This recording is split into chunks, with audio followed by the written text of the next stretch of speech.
अस्सलाम वालेकुम everyone, welcome back to the video. और इस वीडियो में हम बात करने वाले शिबा इनू के बारे में और बहुत ही बैड न्यूज़ हैं इंडिया की तरफ से। और इंडियन कम्युनिटी के लिए ख़तरा जो है वो दिन ब दिन बढ़ता जा रहा है, जो क्रिप्टो करेंसी में इन्वेस्टमेंट करते हैं। और ये जो चीज़ें सामने आई हैं, इससे जो न्यू इन्वेस्टर हैं जिनको हम लोग बताते हैं कि यार आओ यार क्रिप्टो में आओ, सीखो इसको, बड़ा ज़बरदस्त है ये वो, तो वहाँ पे भी कम्युनिटी इस तरह का काम कर रही है कि यार क्रिप्टो में बहुत फ़ायदा है ये वो। लेकिन अभी वो इन्वेस्टमेंट में नहीं आ रहे, और वो लोग जो इन्वेस्टमेंट करना चाहते थे वो भी अब पीछे हट गए हैं। अगर आप लोगों को मैं शिबा इनू की बाइंग की बताऊँ तो यहाँ पर बाइंग जो है वो शिबा इनू की इंडिया की तरफ से जो है वो कम हो गई है। एक टाइम पर सबसे ज़्यादा बाइंग जो है वो शिबा इनू की जो है वो बाइंग इंडिया की तरफ से थी। अभी इंडिया की तरफ से शिबा इनू की बाइंग कम हो गई है, और बहुत सारे ऐसे कोइंस हैं जिनमें से जिनको जो है वो इंडियन कम्युनिटी बहुत सपोर्ट करती थी। बहुत सारे कोइंस को, एक बड़ी मार्केट है इंडिया और बड़ी पब्लिक है वहाँ पर, और बहुत सारी नई कम्युनिटी भी जुड़ रही थी साथ। लेकिन अब वो नई कम्युनिटी साइड पे हट गई है, और जो लोग इन्वेस्टमेंट करके बैठे हुए हैं वो भी अब परेशान है कि क्या करें। जो ये चीज़ें सामने आई हैं और यही आज इस वीडियो के अंदर डिस्कस करेंगे कि इंडिया के अंदर शिबा इनू की बाइंग भी कम हो गई, और बहुत सारे लोग ऐसे हैं जिन्होंने शिबा इनू को छोड़कर और बहुत सारे दूसरे कोइंस भी या बिटकॉइन के अंदर में इन्वेस्टमेंट किया, वो भी छोड़कर जो है वो अपने पैसे निकाल लिए हैं। जो इंडिया की पॉलिसीज़ हैं टैक्स के रिलेटेड, जो 1% TDS, उसके अलावा जो एक्सचेंजेस की जो है वो मुश्किलात बढ़ने वाली हैं। नेक्स्ट जो वज़ीर की न्यूज़ थी, बड़े बड़े इन्वेस्टर्स इंडिया छोड़कर जो है वो जा रहे हैं और कुछ तैयारी में है कि यार यहाँ से निकलो, बहुत ख़तरा है, अगर हम लोगों को फ़ायदा नहीं है तो हम लोग यहाँ पे क्या कर रहे हैं। ठीक है, उसके अलावा एक मिनिस्टर की तरफ से, शायद आपका इस वक्त गवर्नमेंट को मिनिस्टर है जो बिटकॉइन के रिलेटेड कुछ ऐसी जो है वो चीज़ें सामने रख रहा है कि बिटकॉइन अलाउ है या नहीं है इंडिया के अंदर, कोई लीगल है या नहीं है। पब्लिक को यही नहीं क्लियर किया जा रहा है कि यार इसके अंदर इन्वेस्टमेंट करें या ना करें, हम लोगों को लिए तो बता दो, या तो इसको बैन कर दो या इसको लीगल कर दो हमारे लिए। तो कोई समझ नहीं आ रही कि क्या सिस्टम हो रहा है, तो काफ़ी मुश्किल है। और मैं आप लोगों को यहाँ पे अब ये सारी चीज़ें क्लियर करूँगा। सबसे पहले तो टैक्स, ठीक है, जो इम्पैक्ट पड़ा है, तो एक बार एक करके आप लोगों को मैं बताता हूँ।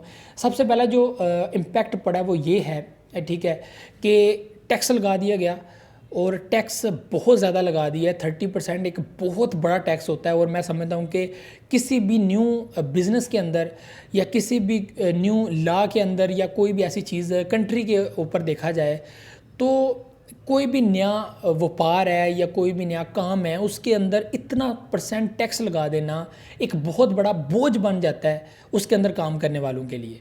तो ये एक बोझ है।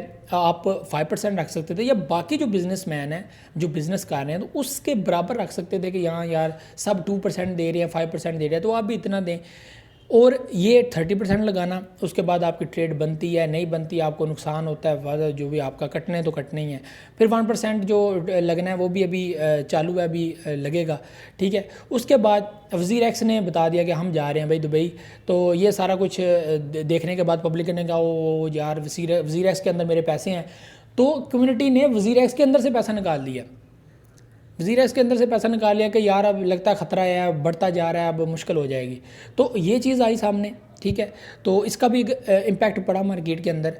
ठीक है, पब्लिक ने पैसा निकाल लिया। उसके बाद तीसरे नंबर पर जो बिटकॉइन के अंदर या बड़ी अच्छी अच्छी कोइंस के अंदर या शिबा इनू के अंदर बड़ी बड़ी कम्युनिटी जो है वो शिबा इनू को बड़ी तादाद में होल्ड करके बैठी हुई है। मैंने आपको शायद पिछली वीडियो में बताया था कि एक आर्टिकल है जो एक इंडियन ने लिखा था, और उसमें उन्होंने बताया था कि इंडिया के अंदर बड़ी तादाद में जो है वो उसने एक एनालिसिस भी दिया था कि शिबा इनू एक बहुत स्ट्रॉन्ग प्रोजेक्ट है, और ये जैसे ही बिटकॉइन स्टेबल होगा तो इसके साथ साथ कम्युनिटी और इसके जो बड़े बड़े वेल्स हैं जो ट्रिलियन की तादाद में इसको बाय करके बैठे हुए हैं, वो ज़रूर इसको बहुत बड़ा पंप देने वाले हैं। और आप लोग सोच भी नहीं सकते कि आप लोगों के साथ क्या हो जाएगा अगर आप लोग इस वक्त पैनिक होते हैं। तो ये टाइम सब्र का है। तो ये एक इंडियन ने लिखा था, और वो कम्युनिटी बहुत स्ट्रॉन्ग थी और बड़ी तादाद में उन्होंने बाइंग की हुई है। ठीक है, तो वो उस लेवल के लोग भी अब जो है वो इंडिया छोड़कर ऐसी जगह पे, सेफ जगह पे जा रहे हैं जहाँ पे बिटकॉइन को लेकर कोई मसला नहीं है। तो चलो वो लोग तो अच्छे पैसे वाले हैं जो सारा कुछ है, तो उसके नीचे जो कम्युनिटी अभी भी होल्ड करके बैठी हुई है वो भी परेशान है कि यार अब क्या होगा, क्या सिस्टम है, क्या नहीं है। क्योंकि एक अभी जो सामने आई हैं चीज़ें कि बाइंग लेवल जो है वो डिक्रीज़ हो गया है बहुत ज़्यादा इंडिया के अंदर बाइंग का, और पब्लिक जो इन्वेस्टमेंट करती थी या डेली फ्यूचर ट्रेड करती थी बहुत कम हो गई है। और वो लोग जो आहिस्ता आहिस्ता और जो है वो बढ़ रहे थे क्रिप्टो में, पब्लिक आ रही थी डेली बेसिस पे, अगर 100 आ रहे थे, 1000 आ रहे थे, 2000 आ रहे थे, या ठीक है 10,000 पब्लिक जो है वो डेली बेसिस पे न्यू आ रही थी, तो अब जो है वो कम होके और मज़ीद लोग बीच में साइड हो गए, अपना पैसा कहीं उन्होंने निकाल लिया है, तो पता नहीं क्या किया जा रहा है। अब एक लास्ट में एक ये चीज़ है, 3 चीज़ें हो गई, और अब लास्ट में आप लोगों को एक और चीज़ बताऊं, वो है इनकम मिनिस्टर का एक बयान कि अभी डिक्लेयर नहीं किया गया, ऐसा मैंने सुना है, ठीक है, कि डिक्लेयर नहीं किया गया कि करेंसी बिटकॉइन की या जो क्रिप्टो करेंसी है ये लीगल है या नहीं है, ये अभी डिक्लेयर नहीं किया गया।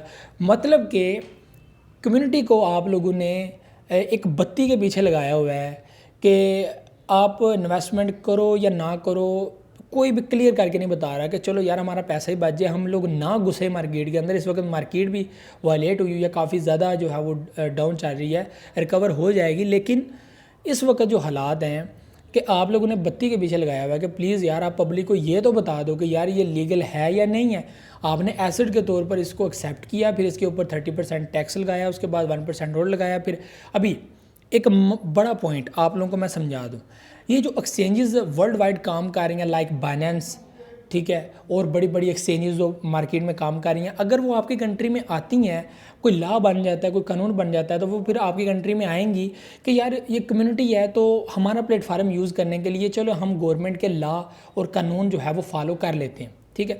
फ़र्ज़ करें बाइनेंस है या इस तरह की चीज़ें, कानून बन जाता है ये वो कि ऐसा करना पड़ेगा, इस एक्सचेंज को इतना देना पड़ेगा, इतना देना पड़ेगा, तो वो क्या होगा, तो वज़ीर एक्स भी इसी वजह से भागी है कि वो बड़ा ज़्यादा उनको अमाउंट पे करना पड़ता है, तो वो बाइनेंस ने ऑन की हुई है तो वो बाहर आ गई है, तो बाइनेंस के तो अब चांस कम हो गए हैं कि वो वहाँ पे अब ऐसा कुछ करे। हाँ, कोई डील हो सकती है, कोई ऐसी चीज़ हो सकती है कि प्लीज़ टैक्स कम करो, हमारा जो है लेन देन वो कम करो, तो वो जब आएगी आप उनके सामने रखेंगे भाई ये पॉइंट है, ये पॉइंट है, ये चीज़ें करो, ये टैक्स है, ये सारा कुछ है, ये वसूल करेंगे, आप यहाँ पे एक्सचेंज चला सकते हैं, वरना आप नहीं चला सकते। तो एक्सचेंज के बंदे ने क्या देखना होता है, उसने देखना होता है कि मुझे कोई फ़ायदा है भी है या नहीं। उसने ये चीज़ देखनी होती है कि मुझे कोई फ़ायदा है, मेरी एक्सचेंज को कोई फ़ायदा है, तो अगर फ़ायदा नहीं है तो वो कभी भी जो है वो ये स्टेप नहीं लेगा। वो कहेगा कि यार ये टाइम नहीं है इस कंट्री के अंदर अपनी एक्सचेंज की करने का, तो हम लोग है वो जहाँ पे काम करते रहें, ये चीज़ जो है वो समझने वाली है, ठीक है। तो यहाँ पे मैं आपको एक एक्सपीरियंस शेयर कर रहा हूँ पेपाल का। पेपाल पाकिस्तान में आया था तो हमारे स्टेट बैंक ने बड़े सख्त जो है वो रूल्स सामने रखे थे उनके, और उन्होंने कहा था कि हम लोगों को इतना % जमा करवाओ, फिर जो एक्सचेंज जो यूज़ करेगा वो ऐप वो भी इतना % देगा, आप भी इतने % दोगे। तो जब एक्सचेंज को जब उस ऐप को पेपाल को फ़ायदा नहीं होगा तो उसने क्यों यहाँ पे आना है, तो वो यहाँ से चला गया। उसने कहा कि हम यहाँ पे काम नहीं कर सकते, आपके बहुत स्ट्रिक्ट रूल्स हैं, ठीक है। हमें यहाँ पे इस कम्युनिटी को जो है वो पेपाल की सर्विस देने में कोई प्रॉब्लम नहीं है, हम चाहते हैं कि यहाँ पे आए, हमारी आर्मी बढ़े, पेपाल की आर्मी बढ़े, पेपाल के यूजर्स बढ़े, ठीक है, ज़्यादा पैसे आए और ग्रोथ बढ़े, एक अच्छी सर्विस हम लोग दें। लेकिन क्योंकि कंट्री के जो है वो सिस्टम ऐसे हैं, वो लॉ ऐसे बना देते हैं, ख़ासकर एशिया की कंट्रीज़ के अंदर बहुत मुश्किल हो जाती है। इतने पढ़े लिखे लोग हैं, इतना सारा सिस्टम है, आप लोग क्यों इन लोगों को ज़ाया कर रहे हो, क्यों इन लोगों का फ्यूचर तबाह कर रहे हो, क्यों अच्छे फ़ैसले नहीं ले सकते आप टेक्नोलॉजी को लेकर, टेक्नोलॉजी के फ़ैसले आप लोग अच्छे नहीं ले सकते। प्लीज़ यार इसके ऊपर सोचें। इंडिया, पाकिस्तान या जो भी हैं, जो भी एशिया की कंट्रीज़ हैं, प्लीज़ अपने यंगस्टर्स का फ्यूचर मत तबाह करें। और अमेरिका, ये नॉर्थ, सारा कुछ ये तो निकल गया आगे, टेक्नोलॉजी में बहुत आगे। यहाँ के लोगों को भी मौका दें कि वो इसमें थोड़ा सा अपना रोल प्ले कर सकें और आगे निकलने की कोशिश करें। यहाँ की एक्सचेंजेस बने, यहाँ के कॉइन्स बने, हम अभी तक यूज़ कर रहे हैं तो उन्हीं का यूज़ कर रहे हैं, यहाँ पे तो कुछ है नहीं है, तो वो लोग हम लोगों को लूट के निकल जाते हैं, हम लोग देखते रह जाते हैं। तो ये सारी चीज़ें जो आप लोगों के लिए बहुत इंपॉर्टेंट है, और गवर्नमेंट ये सारी चीज़ें कर रही है जो मैं समझता हूँ कि बहुत गलत है, बहुत गलत बात है। पब्लिक भाग रही है, बाइंग कम हो रही है, ये सारी चीज़ें ये बहुत मुश्किल होती हैं क्रिप्टो में चलने के लिए।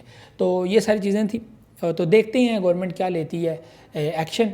बाकी देखो क्या होता है, तो फिल वक्त तो मुश्किल है, तो ये सारी चीज़ें थी, बाकी सब अच्छा होगा, अच्छा सोचना चाहिए, अच्छा ही होगा, अच्छा ही होगा, टेंशन नहीं लेनी। जो आप लॉस में चल रहे हैं तो प्लीज़ इस डर से सेल मत कीजिएगा, आपका अकाउंट को कुछ नहीं होगा, अकाउंट आपका मौजूद होगा जिस पे भी यूज़ करते हैं, ठीक है, वो आज नहीं तो कल यूज़ ही होगा, कोई मसला नहीं है। अच्छी एक्सचेंजेस के अंदर अपना अकाउंट बना के रखें, वहाँ पे अपने एसेट्स रखें, बहुत अच्छी बात है। तो ऐसे एक्सचेंज के अंदर ना रखें जिनकी कोई वैल्यू नहीं है या बहुत डाउन लेवल पे चल रहे हैं, तो प्लीज़ सेफ़ जगह पे अपने पैसे रखिएगा, बहुत ज़रूरी है, ठीक है। तो ये सारी चीज़ें थी, वीडियो को लाइक को में लाजमी कीजिएगा, अपने फीडबैक लाजमी दुआ में याद रखिएगा। अल्लाह हाफ़िज़।